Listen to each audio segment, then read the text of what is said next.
What's the weirdest thing you've seen at someone's house that they thought was completely normal? I had a friend in middle or high school who lived in a country house that smelled like puppy poop. One time I stopped over and there was legit blood splatter on their kitchen walls. No one seemed concerned or eager to clean it up. When I asked about it, my friend's mom just said Nip, friend's dad, got shot. Never went back. Went over to this kid's house down the street from me when I was young. We ended up watching the cartoon The Proud Family on Disney Channel. His mom comes in and tells us she doesn't want us watching it because there are too many black people in it. He was just like, "Oh yeah, I forgot." I had an aunt who was so terrified of nudity she made her whole family change clothes alone in a locked bathroom. Even uncle. She also made everyone sleep fully clothed in underpants, old-fashioned full coverage pajamas, and a house coat. She said no one in her family was going to have to be outside where people would see their night clothes if the house burned down. When she found out I was sleeping in my underwear, I got a 20-minute lecture on acting like a prostitute. This was in 1982. This was back in high school. My friend's older brother had slippers made from his beloved dead dog's hide with the fur still attached. I thought she was joking at first, but she was perfectly serious. And I realized that's exactly what they looked like. They were definitely not fake fur slippers. In grade 6, age 11 or 12, I went for a sleepover at my new friend's house. He and his family had just immigrated to Western Canada from Manchester or Bolton, England. They were what you might call working class.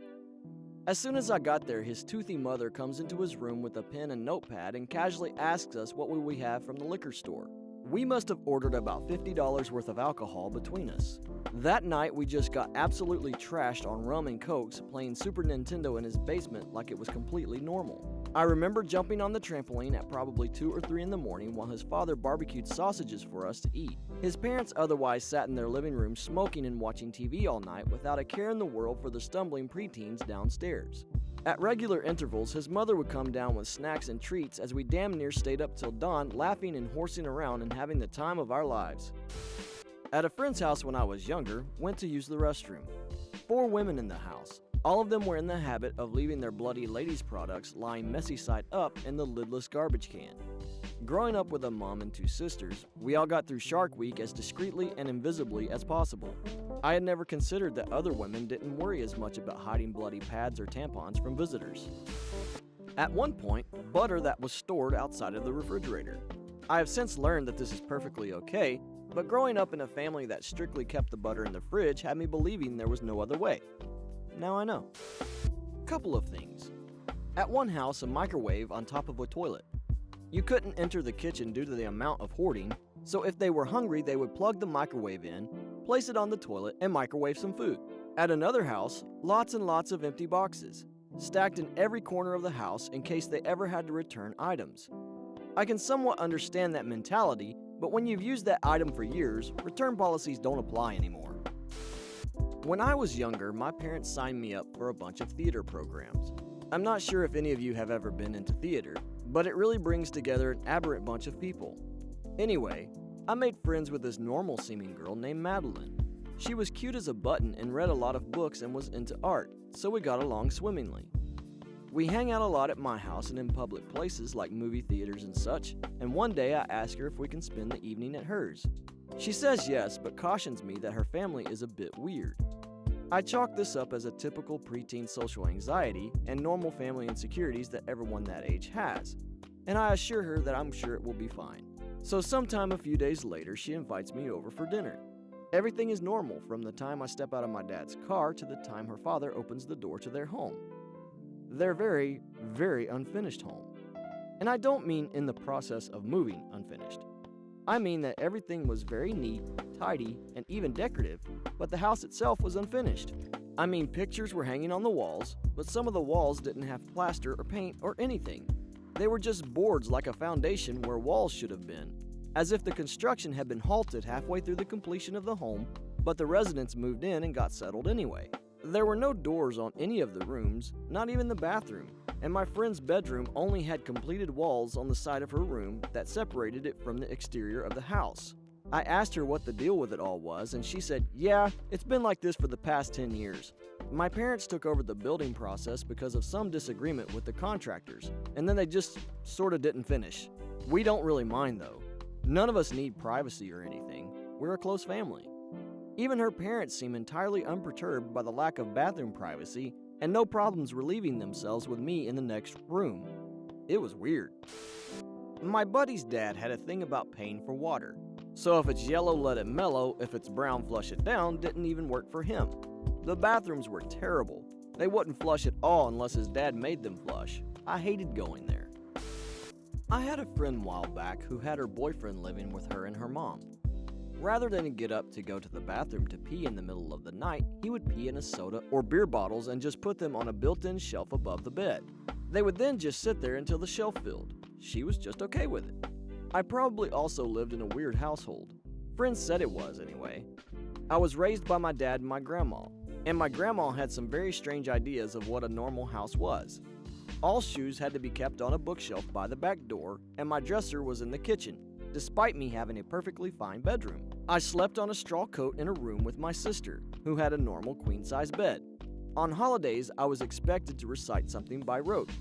My grandma also made sure we learned to type on her incredibly old typewriter, and that my sister and I both knew how to sew by hand. She was an awesome lady. I miss her. She grew up in an abandoned church because her family was ostracized by her small community. Her dad and uncles had been bank robbers during the Depression and were killed by police officers. So they were pretty much hated for a fair number of years. I went to someone's house at age 19 approximately, and while there, her mother screamed at her and she screamed back. This shocked me as growing up, my mother never raised her voice and my father rarely did. And if they did raise their voice, then it was very serious. We shut up. We didn't answer back. We felt bad for doing something wrong. I went to my friend's house when I was about 11 or so and went to use the bathroom. Hanging over the toilet was a nude photo of her parents with black handprints on their private parts. I guess it was supposed to be artsy. Either way, I thought it was a pretty weird thing to hang in the main bathroom of their house, the one they tell guests to use. They lived in a huge house and had one room dedicated to Christmas called the Christmas Room. It had a massive fake tree, unopened gifts, garland and lights, and the creepy factor, Christmas music playing year-round. Growing up, I was at my friend Corey's house all the time. Every Friday, her family would order pizza. They would leave the leftovers on the counter in the box all weekend and would just snack from the box. No refrigeration. Seemed strange then and now. People who keep their Christmas decorations, including the tree, up all year round, or much longer than the Christmas season, like starting in October and not taking them down until several weeks after the new year. We also had neighbors who replaced all their floors, even upstairs, with tile because their dogs peed everywhere and they were tired of replacing the carpeting every other year. Why they couldn't house train the dogs or get rid of them, I have no idea. I visited family and they showed me around. Apparently my niece does her makeup sitting on the floor with a mirror hanging low on the wall. She wipes the mascara brush clean on the carpet. There are black streaks everywhere on the carpet around the area she sits when doing this. Blew my mind. Back in high school, I went over to a friend's house for the first time. Her parents were considered very well off for a small town we lived in, so I was excited to see what the inside of the house looked like. In the living room, they had this big cabinet filled with glassware. I was admiring how pretty they were when my friend pointed out that they were urns. Dozens of urns filled with ashes. I was completely freaked out. Who knows that many people that have died? I spent the rest of the evening convinced the house was haunted and what weird diseases would I get for being in the same house with all those ashes. Freaked me out for weeks. Fast forward a decade later and I find the friend on Facebook and happen to bring up the urns and turns out my friend now has them in her care. Found out when we were in high school one of the businesses her parents ran took on jobs cleaning out homes after people were evicted, died, arrested, etc. They occasionally came across the urns and didn't have the heart to just throw them out, so kept them all out of respect for the dead. Creeped me out as a kid, but now it's kind of sweet. My old boss invited people over for drinks one day and proudly showed off his new coffee table. It was a glass table supported by a naked crouching woman carved out of wood. It was about the tackiest thing I had ever seen, and I had to bite my knuckle to keep from laughing. He was so proud of it though. I was looking at a house. It had an unfinished basement. Went down to check it out. Room was probably an 18 by 20. Washer and dryer against the wall by the furnace. Cement floor. Where there would normally be a drain in the floor, sat a toilet.